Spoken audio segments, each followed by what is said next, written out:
नारद मोह की कथा। नारद जी ने एक आश्रम में जन्म लिया था। उनकी माँ उस आश्रम की सेविका थी।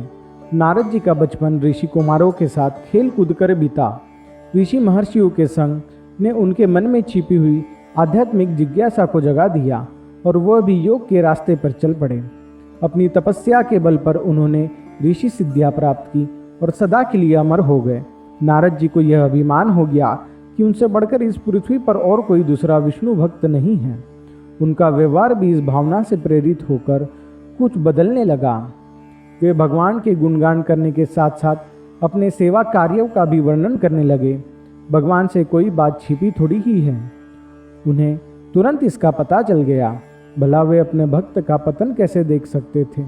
इसलिए उन्होंने नारद जी को इस दुष्प्रवृत्ति से बचने का निर्णय किया। एक दिन नारद जी और भगवान विष्णु साथ साथ वन में जा रहे थे। अचानक विष्णु जी एक वृक्ष के नीचे थक कर बैठ गए और बोले, भाई नारद, हम तो थक गए, प्यास भी लगी है, कहीं से पानी मिल जाए तो लाओ। हमसे तो प्यास के मारे चला नहीं जा रहा है, हमारा तो गला सूख रहा है। नारद जी तुरंत सावधान हो गए। उनके होते हुए भला भगवान प्यासे रहें? वे बोले, भगवान अभी लाया, आप थोड़ी देर प्रतीक्षा करें। नारद जी एक और दौड़ लिए। उनके जाते ही भगवान मुस्कुराए और अपनी माया को नारद जी को सत्य के मार्ग पर लाने का आदेश दिया। माया शुरू हो गई। नारद जी थोड़ी दूर ही गए होंगे, एक गांव दिखाई पड़ा जिसके बाहर कुएं पर कुछ स्त्रियां पानी भर रही थीं। कुएं के पास जब वे पहुंचे तो एक कन्या को देखकर अपनी सुध बुध खो बैठे। बस उसे ही निहारने लगे। यह भूल गए कि वह भगवान के लिए पानी लाए हैं। कन्या भी समझ गई। वह जल्दी जल्दी जल से घड़ा भरकर अपनी सहेलियों को पीछे छोड़कर घर की ओर लपकी। नारद जी भी उसके पीछे हो लिए। कन्या तो घर के अंदर चली गई, लेकिन नारद जी ने द्वार पर खड़े होकर नारायण नारायण का लख जगाया। गृह स्वामी नारायण का नाम सुनकर बाहर आया। उसने नारद जी को तुरंत पहचान लिया। अत्यंत विनम्रता और आदर के साथ वह उन्हें घर के अंदर ले आया और उनके हाथ पांव धुलाकर स्वच्छ आसन पर बिठाया तथा उनकी सेवा सत्कार में कोई कमी ना छोड़ी। तब शांति के साथ उनके आगमन से अपने को धन्य बताते हुए अपने योग सेवा के लिए आग्रह किया। नारद जी बोले, आपके घर में जो आपकी कन्या जल का घड़ा लेकर अभी अभी आई है, मैं उससे विवाह करना चाहता हूँ। गृह स्वामी एकदम चकित रह गए, लेकिन उसे प्रसन्नता भी हुई कि मेरी कन्या ऐसे महान योगी तथा संत के पास जाएगी। उन्होंने स्वीकृति प्रदान कर दी और नारद जी को अपने घर में ही रख लिया।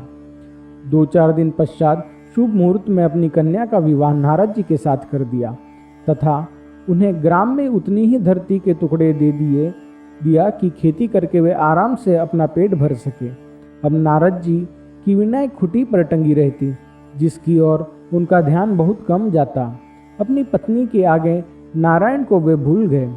दिन भर खेती में लगे रहते, कभी हल चलाते, कभी पानी देते, कभी बीज बोते, कभी निराई गुड़ाई करते। जैसे जैसे पौधे बढ़ते, उनकी प्रसन्नता का पारावार न रहता। फसलें हर वर्ष पकती, कटती, अनाज से उनके कोठोर भर जाते। नारद जी की गृहस्थी भी बढ़ती गई। 3-4 लड़के लड़कियां भी हो गए। अब नारद जी को एक क्षण भी फुर्सत न थी। वे हर समय उनके पालन पोषण तथा पढ़ाई लिखाई में लगे रहते अथवा खेती में काम करते। अचानक एक बार वर्षा के दिनों में तेज बारिश हुई। कई दिनों तक बंद न होने का नाम नहीं लिया। बादलों की गरज और बिजली की कड़क ने सबके हृदय में भय उत्पन्न कर दिया। मूसलाधार वर्षा ने ग्राम के पास बहने वाली नदी में बाढ़ की स्थिति पैदा कर दी। किनारे तोड़कर नदी उफान पड़ी। चारों ओर पानी ही पानी। कच्चे पक्के सभी मकान ढहने लगे। घर का सामान बह गया, पशु भी डूब गए, अनेक व्यक्ति मर गए। गांव में त्राही त्राही मच गई। नारद जी अब क्या करें? उन्होंने भी घर में जो कीमती थोड़ी बहुत सामान बचा था उसकी गठरी मुठरी बांध ली और अपनी पत्नी तथा बच्चों को लेकर पानी में से होते हुए जान बचाने के लिए घर से बाहर निकले। बगल में गठरी एक हाथ में एक बच्चे को पकड़े, दूसरे में अपनी स्त्री को संभालते हुए तथा पत्नी भी एक बच्चे को गोद में लिए एक का हाथ पकड़े धीरे धीरे आगे बढ़े। पानी का बहाव अत्यंत तेज था तथा यह भी पता नहीं चलता था कि कहाँ गड्ढा है और कहाँ टीला। अचानक नारद जी ने ठोकर खाई और गठरी बगल से निकलकर बह गई। नारद जी गठरी कैसे पकड़े? दोनों हाथ तो घिरे थे। सोचा जैसे उसकी इच्छा फिर काम में लगे। कुछ दूर जाने पर पत्नी एक गड्ढे में गिर पड़ी और गोद का बच्चा बह गया। पत्नी बहुत रोई, लेकिन क्या हो सकता था। धीरे धीरे और 2 बच्चे भी पानी में बह गए। बहुत कोशिश की उन्हें बचाने की, लेकिन कुछ न हो सका। दोनों पति पत्नी बड़े दुखी, रोते कलपते, एक दूसरे को सांत्वना देते, आगे कोई ऊंची जगह ढूंढते बढ़ते रहे। एक जगह जलकर दोनों एक गड्ढे में समा गए। नारद जी तो किसी प्रकार गड्ढे में से निकल आए, लेकिन उनकी पत्नी का पता नहीं चला। बहुत देर तक नारद जी उसे इधर उधर दूर दूर तक ढूंढते रहे, लेकिन व्यर्थ रोते रोते उनका बुरा हाल था। हृदय पत्नी और बच्चों की याद करके फटा जा रहा था। उनकी तो सारी गृहस्थी उजड़ गई थी। बेचारे क्या करें, किसे को से, अपने भाग्य को या भगवान को।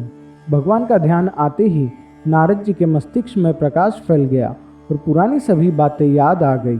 वे किस लिए आए थे और वे कहाँ फंस गए। भगवान विष्णु तो उनकी प्रतीक्षा कर रहे होंगे, तो वे उनके लिए जल लेने आए थे और गृहस्थी में बसकर बैठ गए। वर्षों बीत गए गृहस्थी को बसाने में और फिर सब नष्ट हो गया। क्या भगवान अब भी मेरी प्रतीक्षा में उसी वृक्ष के नीचे बैठे होंगे? यही सोचते ही बाढ़ नरदाद हो गई। गांव भी अंतर्धान हो गया। वह तो घने वन में खड़े थे। नारद जी पछताते शर्माते हुए दौड़े। कुछ ही दूर पर उस वृक्ष के नीचे भगवान लेटे हैं। नारद जी को देखते ही वे उठ बैठे और बोले, अरे भाई नारद, कहाँ चले गए थे? बड़ी देर लगा दी, पानी लाए या नहीं? नारद जी भगवान के चरण पकड़कर बैठ गए और लगे अश्रु बहाने। उनके मुंह से एक भी बोल ना फटा।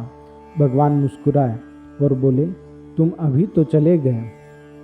कुछ अधिक देर थोड़ी ही हुई है, लेकिन नारद जी को लगता है कि वर्षों बीत गए। अब उनकी समझ में आया कि सब भगवान की माया थी, जो उनके अभिमान को चूर चूर करने के लिए पैदा हुई थी।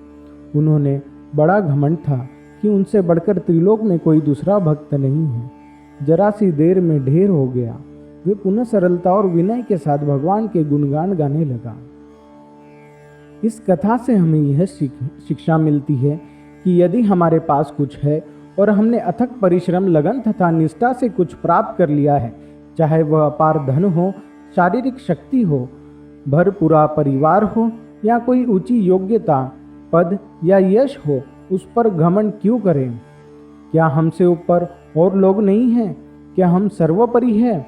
अनेक हमसे पहले हो चुके हैं और आगे भी होंगे, फिर घमंड कैसा? अपनी इस विशेषता से अपना और दूसरों का लाभ होने दे, तभी उसका महत्व है। इकट्ठा करने में नहीं, बांटने में सुख है, आनंद है।